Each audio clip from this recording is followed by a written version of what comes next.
Good evening, everyone. Am I audible? Can you hear me? Good evening, everyone. Can you hear me? Am I audible?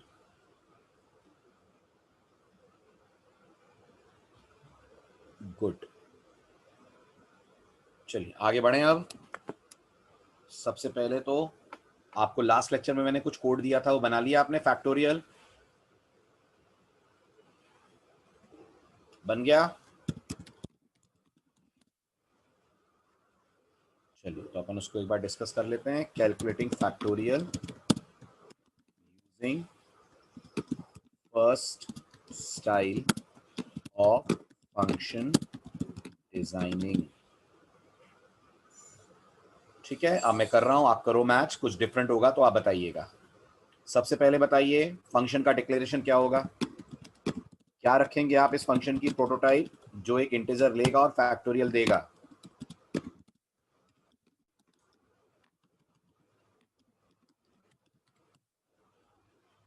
Return type होगी int, नाम रख लेते हैं fact, argument type होगी int.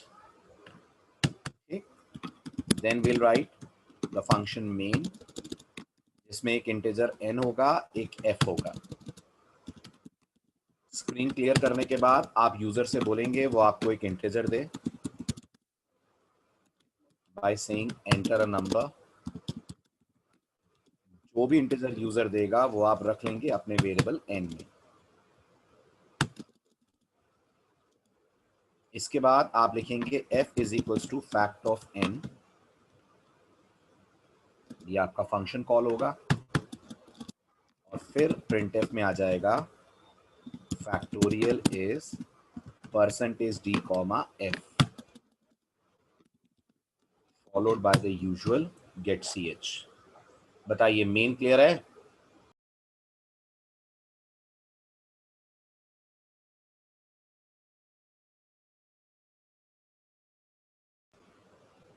ठीक है, आगे बढ़ते हैं।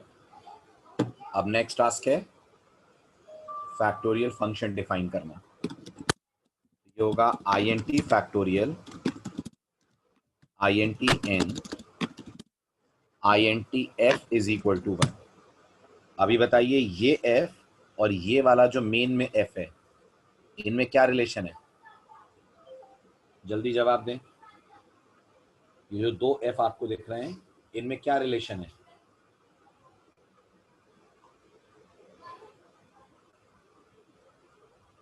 जल्दी जल्दी बोलिए फटाफट।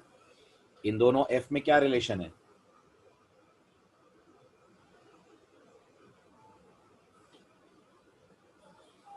मैं रिलेशन पूछ रहा हूं विकास, इन दोनों f में क्या रिलेशन है? आपस में एक दूसरे से कनेक्टेड हैं कि नहीं है? Very good.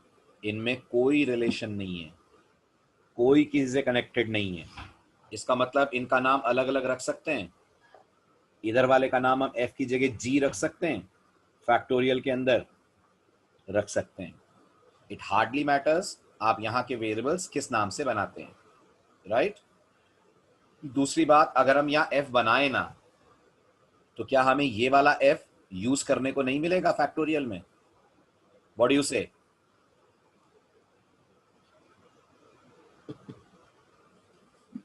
हमें ये वाला f यूज करने को नहीं मिलेगा?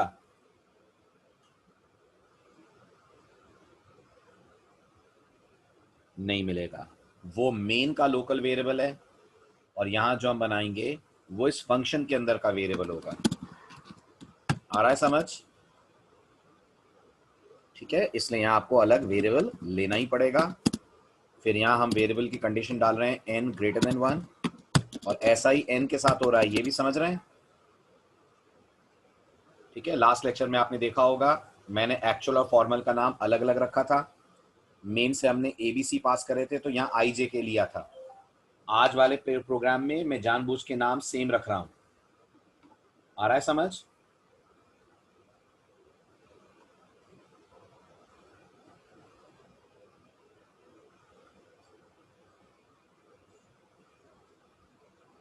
हुआ क्लियर?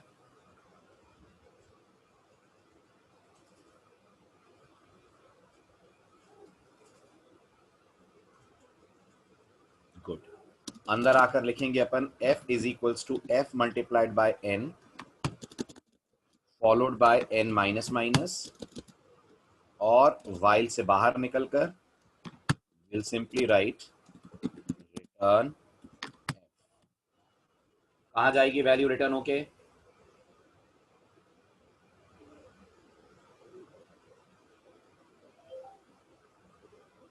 वैल्यू रिटर्न होकर कहां जाएगी जल्दी बताएं। फंक्शन से रिटर्न करते हैं तो वैल्यू कहां जाती है?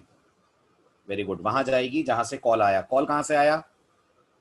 कॉल आया मेन से। तो ये जो आप रिटर्न एफ करेंगे, ये वैल्यू रिटर्न होकर मेन को मिलेगी, जो असाइन हो जाएगी आपके वेरिएबल एफ में। ठीक है, आप बताइए जीरो हैंडल हो रहा है? अगर मेन से जीरो आएगा तो ये 1 प्रिंट करेगा, 100% 1 प्रिंट करेगा। अगर मेन ने पास करा यहां से जीरो, तो गौर करिए एन में जीरो आ जाएगा, zero greater than 1 condition false हो जाएगी। फॉल्स होते ही एफ रिटर्न होगा। एफ की स्टार्टिंग वैल्यू कितनी है? 1।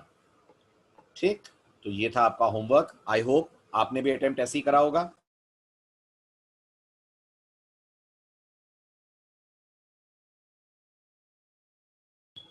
गुड, चलिए आगे बढ़ते हैं। अब आते हैं फंक्शन बनाने की सेकंड स्टाइल पे, which is calculating factorial average of 3 integers using second style of function definition। हम 3 इंटेजर्स का एवरेज निकाल रहे हैं फंक्शन डेफिनेशन की सेकंड स्टाइल को यूज करते हुए। आ रहा है समझ? बढ़े आगे। चलिए, अब सबसे पहले आप बताइए फंक्शन का डिक्लेरेशन क्या होगा अगर हम सेकंड स्टाइल ले रहे हैं। पहले तो बताइए सेकंड स्टाइल क्या होती है? कितना टेक कितना रिटर्न। फंक्शन की सेकंड स्टाइल क्या है? फंक्शन प्रोग्रामिंग की second style.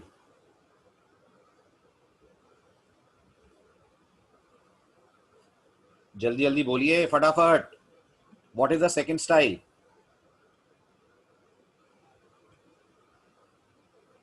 Very good, take something returns nothing. तो अगर हम टेक समथिंग रिटर्न नथिंग के पैटर्न पे आएंगे तो हमारे फंक्शन का डिक्लेरेशन होगा वॉइड एवरेज, और आर्गुमेंट टाइप होगी int comma int comma int होगा, राइट? क्योंकि रिटर्न समथिंग टेक्स समथिंग है इसलिए पैरामीटर में इंट आएगा, रिटर्न्स नथिंग है इसलिए रिटर्न टाइप वॉइड होगी। ठीक, इसके बाद आ जाइए मेन के अंदर। मेन में अब अपन बनाएंगे मल्टीपल वेरिएबल्स। कितने? हाल फिलहाल 3। ठीक है, लेकिन वो जो चौथा फ्लोट वेरिएबल आपने बनाया था पिछली बार एवरेज के लिए मेन में, आज वो फ्लोट वेरिएबल मेन में नहीं बनेगा। समझ आ रहा है? क्यों नहीं बनेगा बताइए? वो चौथा फ्लोट वेरिएबल मेन में क्यों नहीं बना रहे हैं अपन? क्योंकि वेरी गुड, फंक्शन कोई वैल्यू रिटर्न करेगा ही नहीं। तो जब वो कुछ रिटर्न करेगा ही नहीं तो मेन रिसीव क्या करेगा?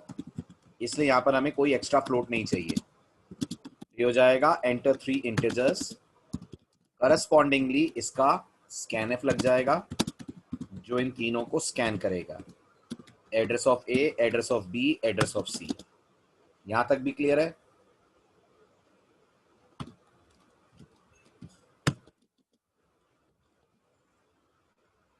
ठीक, अब इसके बाद एवरेज का कॉल आएगा तो आपका स्टेटमेंट हो जाएगा average A comma B comma सी। आपको याद होगा लास्ट टाइम आपने कॉल कैसे दिया था? लास्ट टाइम आपने कॉल दिया था d is equal to average A comma B comma C दिया था।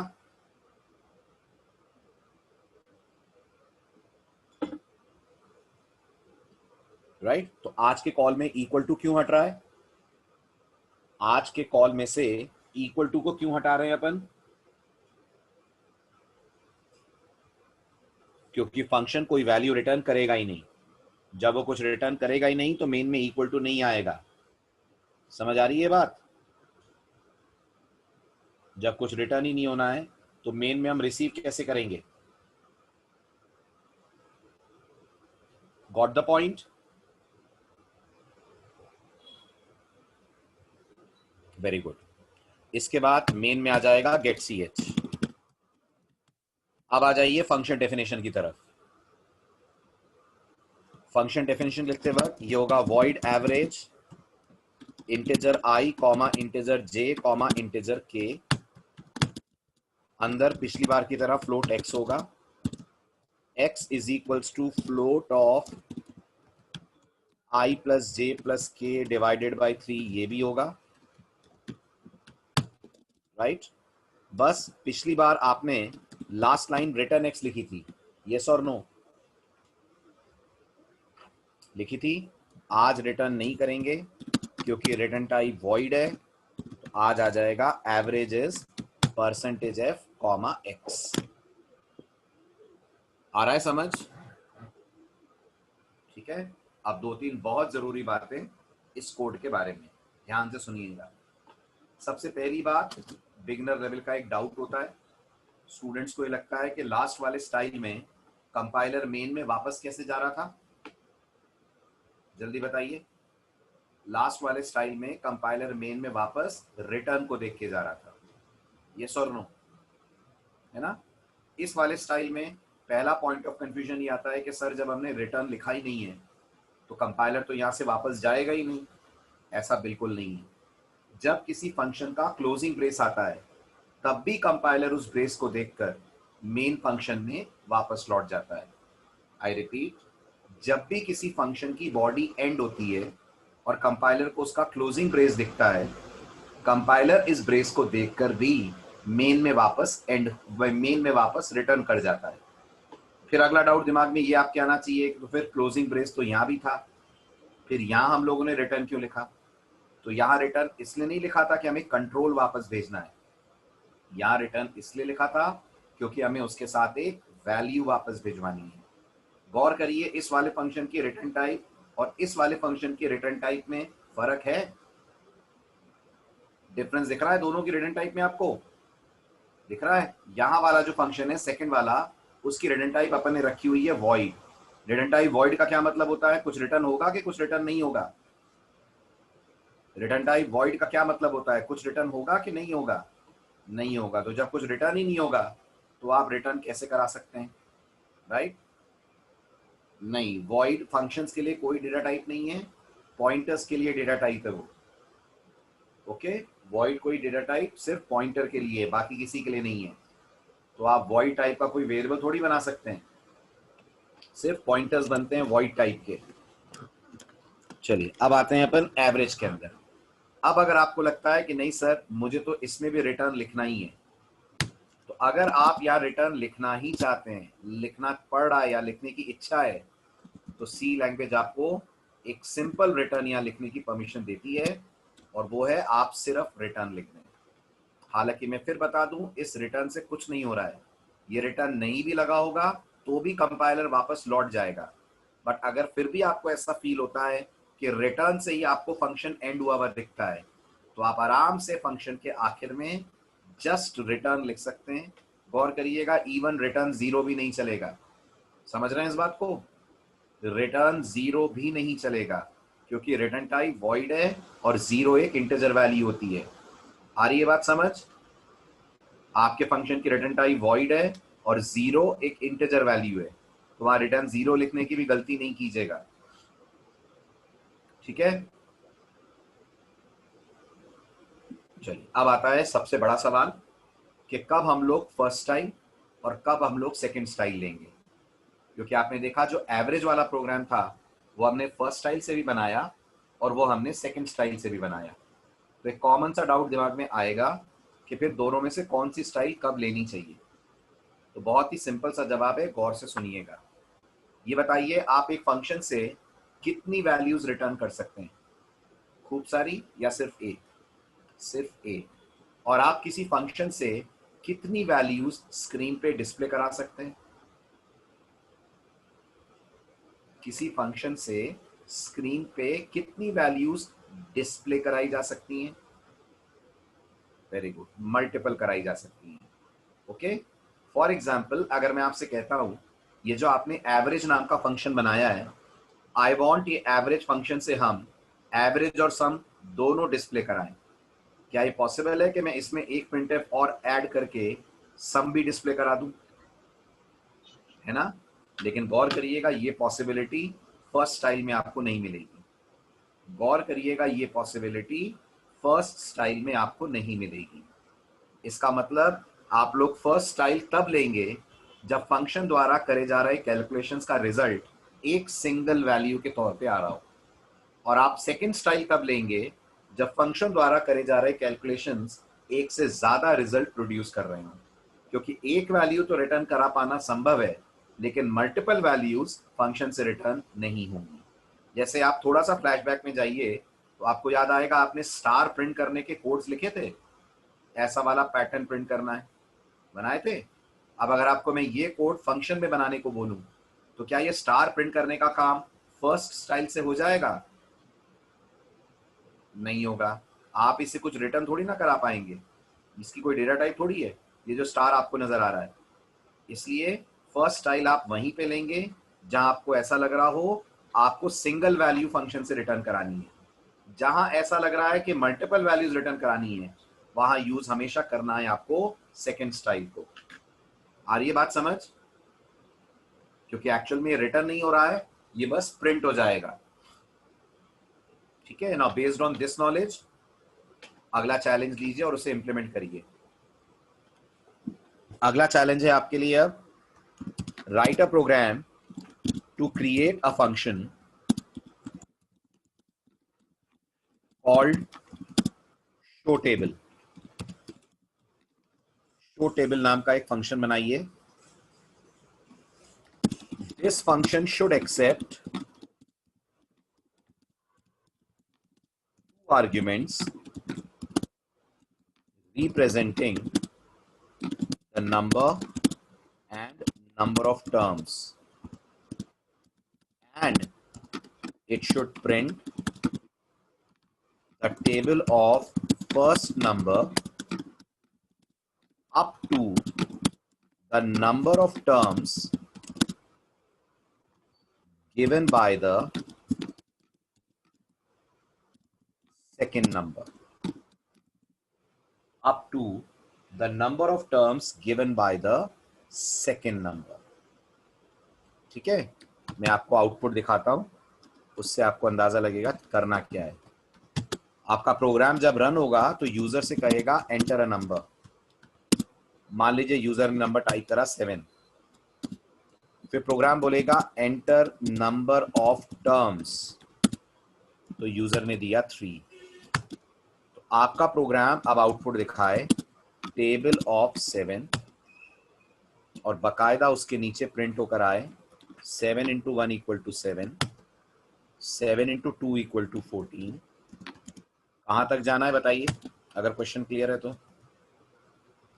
अगर क्वेश्चन क्लियर है तो ये टेबल कहां तक की प्रिंट होनी है? ये 3 तक प्रिंट होगी। तो 7 इंटू 3 इज इक्वल टू 21। साथ में एक और बात याद रखिएगा कि अगर नंबर ऑफ टर्म्स की वैल्यू 0 या नेगेटिव हो तो आपका फंक्शन टेबल ना प्रिंट करे और एक मैसेज स्क्रीन के ऊपर डिस्प्ले करे, and display the message table can not be printed.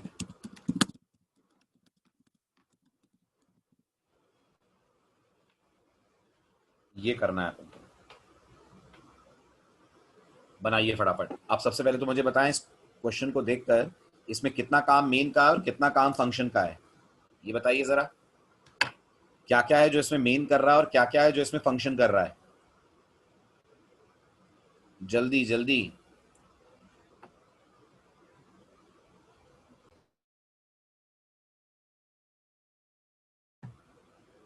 Very good. जो टेबल प्रिंट होने का काम है, यानी इतना काम फंक्शन से हो रहा है, याद रखिएगा ये पूरा काम फंक्शन की तरफ से हो रहा है,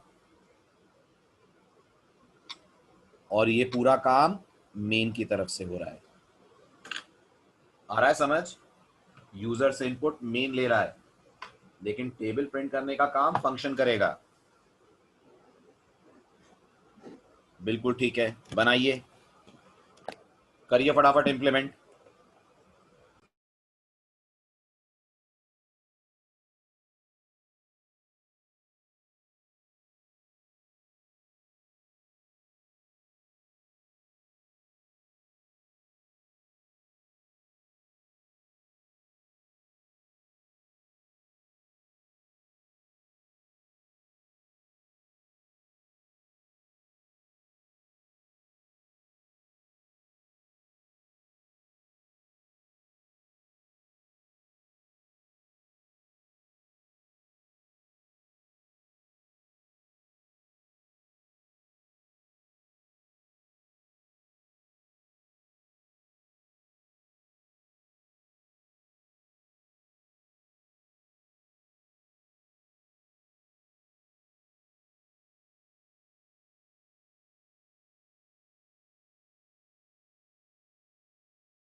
नहीं हो पा रहा है?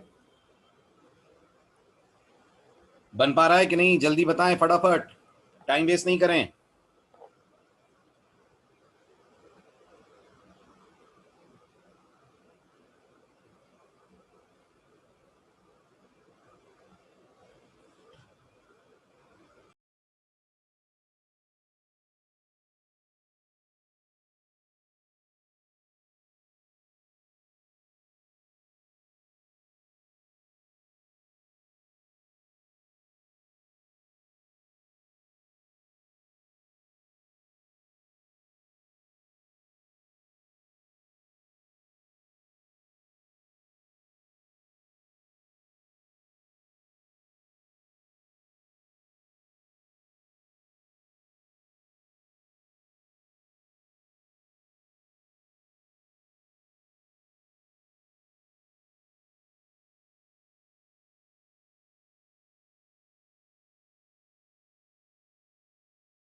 वॉइस आ रही है मेरी? Can you hear me? Am I audible? Right, आज पावर कट हो रहा है बार बार। चलिए, तो अब आपने कोड लिख लिया, बनाया, और ये मैच। अब आप सबसे पहले बताइए फंक्शन का डिक्लेरेशन क्या होगा। फंक्शन हमारा कितने आर्गुमेंट्स लेगा? रिटर्न टाइप क्या होगी? नाम क्या होगा? आर्गुमेंट कितने लेगा? रिटर्न टाइप वॉइड होगी, नाम होगा शो टेबल, आर्गुमेंट्स होंगे इसके 2। Then will have a main function जिसमें एक n होगा, एक t होगा। स्क्रीन क्लियर होगी। फिर इसके बाद वाया प्रिंटफ आप यूजर से बोलेंगे एंटर अ नंबर, स्कैन करके वो नंबर की स्कैनिंग होगी। और इसके बाद आप कहेंगे एंटर नंबर ऑफ टर्म्स, तो यूजर से आप वो नंबर लेंगे जिसका आपको फैक्टर टेबल प्रिंट करनी है, जितनी बार करनी है, रादर जिसकी टेबल प्रिंट करनी है वो तो n में, जितनी बार प्रिंट करनी है वो t में। इतना समझ आ रहा है? इसके बाद शो टेबल का कॉल आएगा जिसको हम दे देंगे n और t एज आर्ग्यूमेंट। फिर उसके बाद गेट ch से प्रोग्राम कर देंगे आप पॉज। यहां तक क्लियर है? अब आ जाइए आप शो टेबल में जिसकी आर्ग्यूमेंट टाइप में है एक n और एक t। ठीक, सबसे पहला काम फंक्शन में आकर वेरिएबल बनाने के बाद आपका क्या होगा बताइए। The first thing we'll do in the function, क्या करेंगे? पहला एक्शन क्या लेंगे? वेरी गुड, एक इफ लगाएंगे जो ये चेक करेगा कि क्या t की वैल्यू लेस देन और इक्वल टू 0 है। अगर है तो आप प्रिंटफ में बोलेंगे table can not be printed.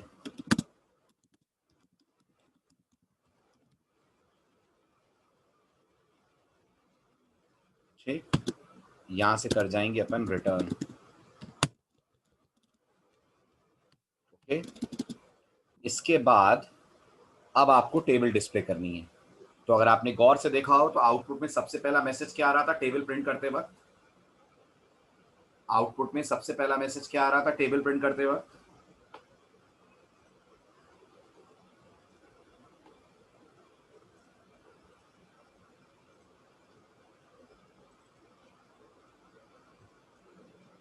जो मैंने आपको आउटपुट ड्रॉ करके दिया था, अगर उसके हिसाब से चले तो आउटपुट में सबसे पहला मैसेज मुझे चाहिए था ये वाला, टेबल ऑफ 7, यही था ना?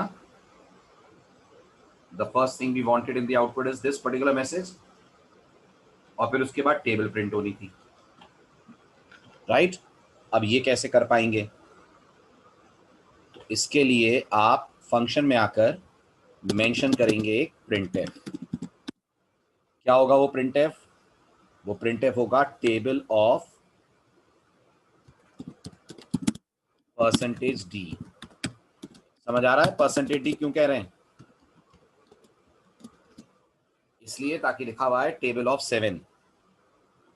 फिर इसके बाद आएगा फॉर लूप जो चलेगा 1 से लेके less than equal to t तक। फिर आएगा i प्लस प्लस, अंदर आएगा printf percentage d into percentage d is equal to percentage d, यही आएगा।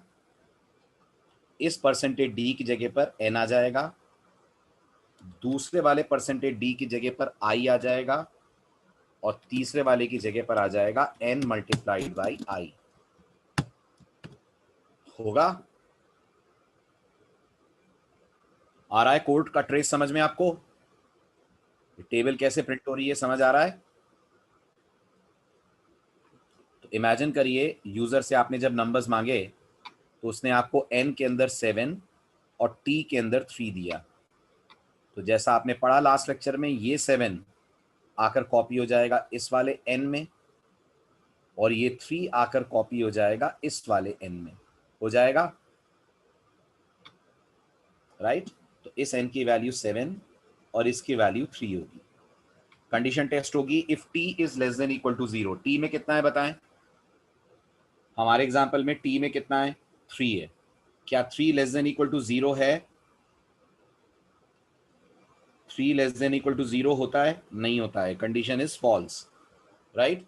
तो कंट्रोल इस इफ के अंदर नहीं जाएगा, पहुंच जाएगा इस प्रिंटफ पे, स्क्रीन पे लिख कर देगा table of percentage d n, n की जगह आ जाएगा 7 आ जाएगा। इसके बाद कंपाइलर आएगा फॉर लूप में, आई को रन करेगा 1 से लेकर टी तक यानी 3 तक, और हर बार प्रिंट करेगा परसेंटेज डी यानी 7 इंटू परसेंटेज डी यानी आई की वैल्यू तो 1 is equal to N into I तो 7। फिर आई प्लस प्लस आई को 2 कर देगा, 2 भी 3 से छोटा है, इस परसेंटेज डी की जगह पर 7 मल्टीप्लाइड बाई आई मतलब 2 is equal to N into I मतलब 14।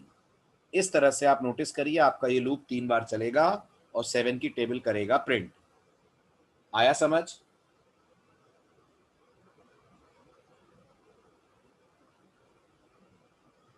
Very good. अभी बताइए ये वाला कोड फर्स्ट स्टाइल से बन जाता?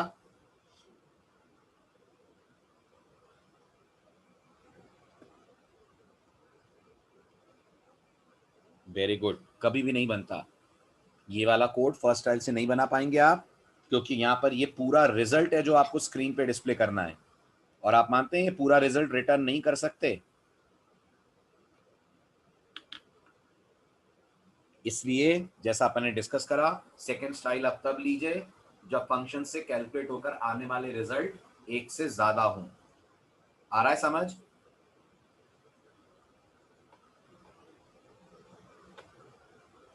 चलिए अब आ जाइए थर्ड स्टाइल पे। अब आ जाइए फंक्शन की थर्ड स्टाइल। अब बताइए थर्ड स्टाइल क्या है, कितना टेक कितना रिटर्न? हाँ कैलाश, क्या क्वेश्चन है पूछिए।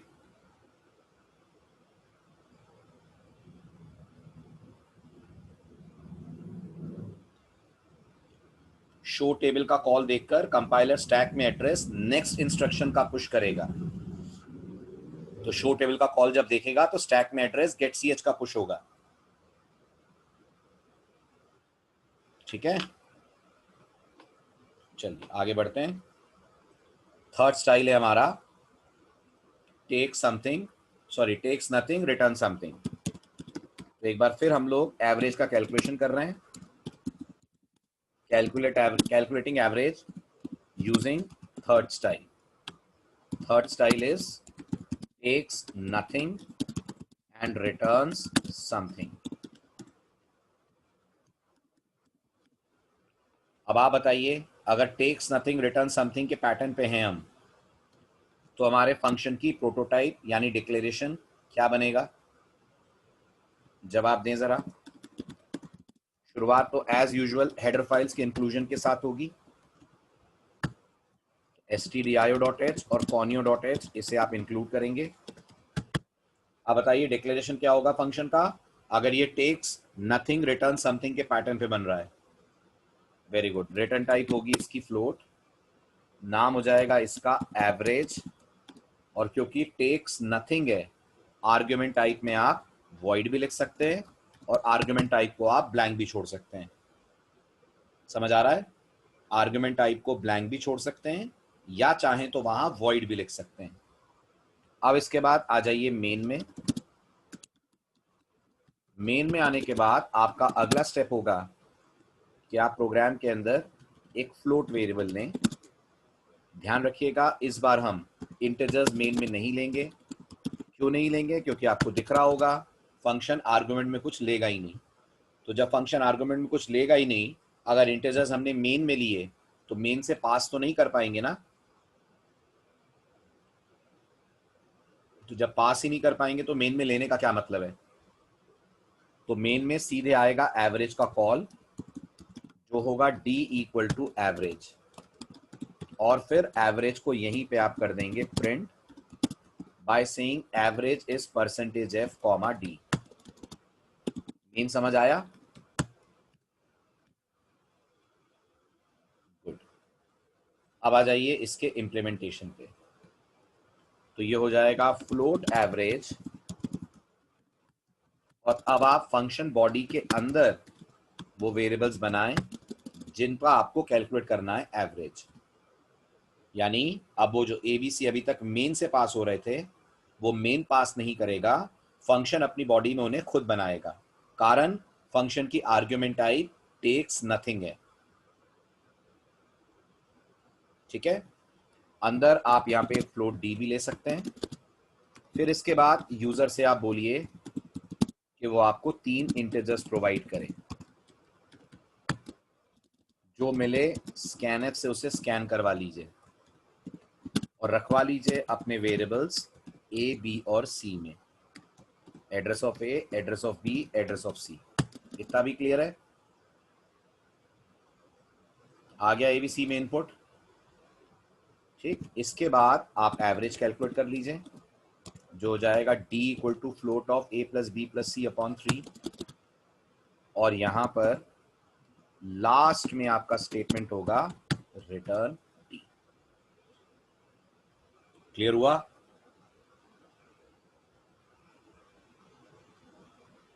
राइट। अब आते हैं फिर इसी सवाल पे कि हमें ये स्टाइल कब लेना चाहिए। तो आप बताइए, जो आपने पिछली 2 स्टाइल्स पढ़ी एवरेज कैलकुलेट करने की, उन दोनों में कॉमन क्या था? उन दोनों स्टाइल में कुछ कॉमन था? जवाब दें। ये वाला स्टाइल और ये वाला स्टाइल, इन दोनों में क्या कुछ कॉमन था? Very good. इन दोनों स्टाइल्स में कॉमन था कि आप यहां पहले से फिक्स कर रहे हैं आपको कितने आर्गुमेंट पास करने हैं। फिक्स कर रहे हैं कि नहीं कर रहे हैं ना? दोनों स्टाइल्स में आप नोटिस करिए, ये पहले से तय हो रहा है कि आपका फंक्शन 3 ही इंटीजर का एवरेज निकालेगा। हो रहा है ना पहले से तय? राइट। तो अब मान लीजिए मैं क्वेश्चन में ट्विस्ट ये लाता हूं कि मैं आपसे कहता हूं मुझे उतने नंबर का एवरेज निकालना है जितने यूजर बोले। अगर यूजर बोले 3 इंटीजर का एवरेज निकालना है तो हमारा फंक्शन 3 का एवरेज कैलकुलेट करे। वो बोले 5 नंबरों का निकालना है तो 5 का कैलकुलेट करे। तो आप बताइए, क्या आप पहले से ये तय कर लेंगे कि आपको कितने आर्गुमेंट पास करने? बताइए, क्या डिक्लेयर करते वक्त आपको पता होगा कितने नंबर एवरेज निकालने के लिए यूजर कहेगा? नहीं। इसका मतलब जब आपको नंबर ऑफ आर्ग्यूमेंट्स ना पता हो तब आप यूज करेंगे टेक्स नथिंग रिटर्न समथिंग। आ रही है मेरी बात समझ? जब नंबर ऑफ आर्ग्यूमेंट्स का अंदाजा नहीं होगा तब यूज करा जाएगा टेक्स नथिंग रिटर्न समथिंग। ठीक है, और अब मुझे यही काम आप करके दिखाएं।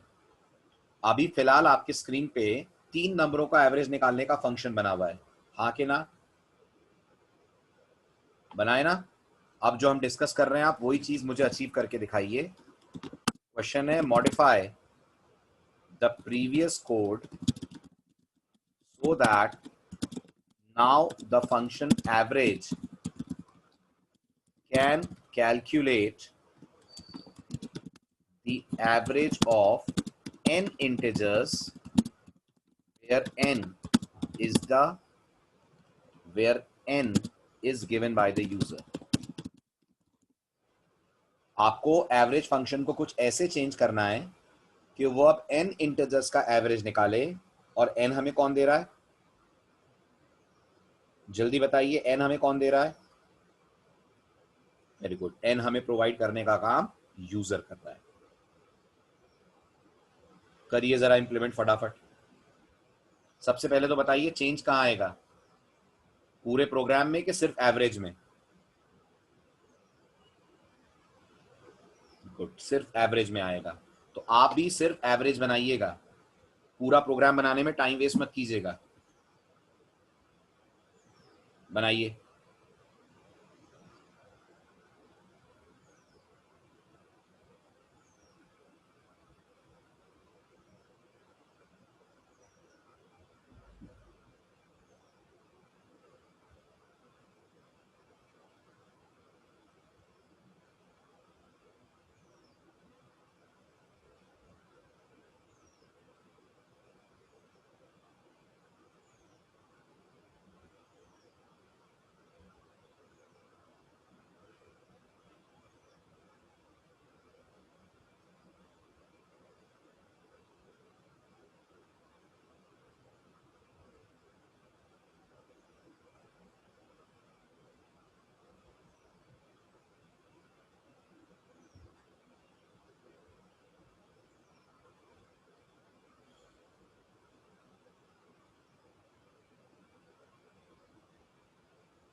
बन पा रहा है?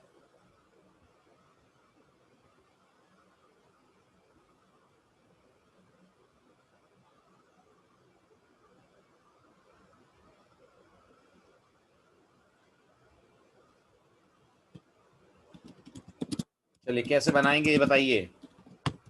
एक एक कोड में इतना टाइम लगा रहे हैं आप, बताएं। नहीं कुंदन, एरे कैसे ले लोगे? क्या एरे की साइज हम यूजर से लेकर दे सकते हैं? क्यों? क्या हमें ये परमिशन है कि हम एन इंटीजर्स का एरे बना लें? कम से कम टर्बो कंपाइलर पे तो नहीं है। जीसीसी पे है लेकिन टर्बो पे तो नहीं है ना। तो फिर क्या करेंगे यहाँ पर? यहाँ पर हम सिंपली लूप का लॉजिक लेंगे। एक इंटीजर लेंगे n, जिसमें यूजर से पूछेंगे कितने नंबर का एवरेज चाहिए।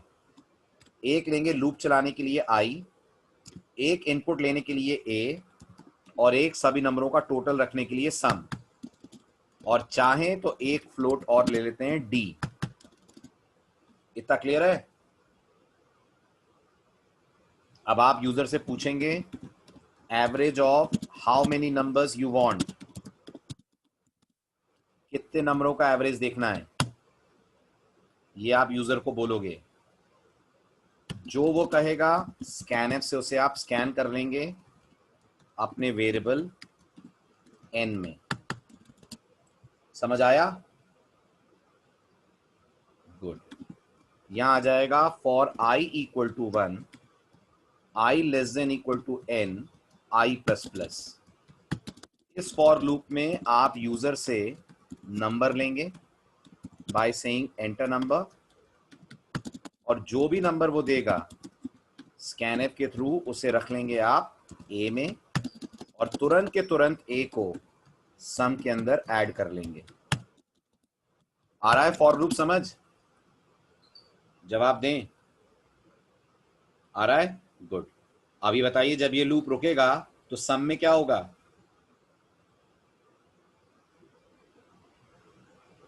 जब ये लूप रुकेगा तो सम वेरिएबल के अंदर क्या होगा? सबका सम होगा, करेक्ट। तो लूप से बाहर आकर हम सीधे लिख दें d is equals to float of sum divided by n। आ जाएगा n नंबरों का एवरेज, आ जाएगा।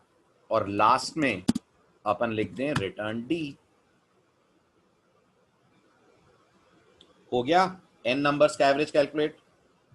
अब बताइए, हमें नहीं पता ये फंक्शन कितनों का एवरेज निकालेगा।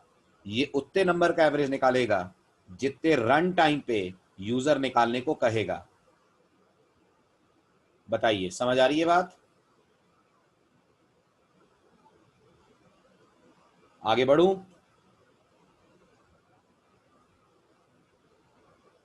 ठीक। अब आप लास्ट स्टाइल वाला कोड करवाइए। अब हम आ रहे हैं फंक्शन प्रोग्रामिंग के लास्ट स्टेप पे, calculating average using fourth style. सबसे पहले बताइए फोर्थ स्टाइल क्या है? कितना टेक कितना return? Takes nothing, returns nothing. ठीक है। नाउ टेल मी, अगर हम इस वाले कोड को फोर्थ स्टाइल में कन्वर्ट करें, ये हमारा थर्ड स्टाइल का कोड है। अगर इसको हम फोर्थ स्टाइल में कन्वर्ट करें तो मेन में और फंक्शन बॉडी में हमें क्या क्या चेंज करना पड़ेगा? बताइए जरा। ये फोर्थ स्टाइल है, सॉरी थर्ड स्टाइल है, इसे फोर्थ स्टाइल में कैसे कन्वर्ट कर सकते हैं बताएं मुझे। सबसे पहले बताइए मेन में क्या चेंज आएगा? वेरी गुड, फ्लोट हटकर वॉइड आ जाएगा। बिल्कुल सही कह रहे हैं। वॉइड आने के कारण मेन की बॉडी में चेंज आएगा, आएगा। अब यहां से फ्लोट डी हट जाएगा, है ना। ये फंक्शन कॉल में से भी डी इक्वल टू हट जाएगा, और ये प्रिंट एफ भी हट जाएगा। आ रहा है समझ? मेन के चेंजेस समझ आ रहे हैं? यस और नो? अब आ जाइए फंक्शन में। फंक्शन में से फ्लोट हटकर वॉइड हो जाएगा, और जहां रिटर्न डी है वहां सीधे आ जाएगा print F average is percentage F comma D. ये वाला स्टाइल कब लेंगे? ये वाला स्टाइल आप तब लेंगे जब नंबर ऑफ आर्ग्यूमेंट्स भी बहुत ज्यादा हो या अननोन हो, और फंक्शन से आने वाले रिजल्ट्स भी एक से ज्यादा हो। आ रहा है समझ? नंबर ऑफ आर्ग्यूमेंट्स अननोन हो, आपको नहीं पता हो कितने आर्ग्यूमेंट्स पे काम करना है, और आने वाले रिजल्ट्स भी एक से ज्यादा हो। उस केस में आप यूज करेंगे टेक्स नथिंग रिटर्न्स नथिंग का पैटर्न। हुआ क्लियर?